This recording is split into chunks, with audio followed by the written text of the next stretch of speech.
అదిగోతను నిశ్శబ్దం పగిలి ముక్కలవుతున్న భీకర దృశ్యం అలలెగసిన తడి అలజడి ఆగ్రహ తేజమై రూపుదాల్చిన సత్యం ప్రాణపరాయణ దీక్షా పర్వం అహో ఆరంభం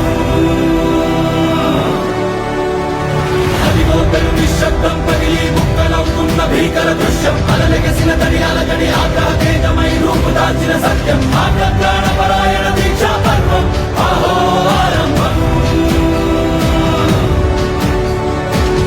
ప్రాణపరాయణ దీక్షా పర్వం అహో ఆరంభం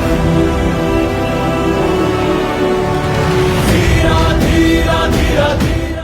నిత్యం మన భౌతిక ధర్మాలు పాటిస్తూనే స్పిరిచువాలిటీలో ముందుకెళ్లాలంటే కృష్ణని ఆశ్రయించాలి. అప్పుడు ఆయన మన పాపాల నుండి ప్రొటెక్ట్ చేస్తాడు.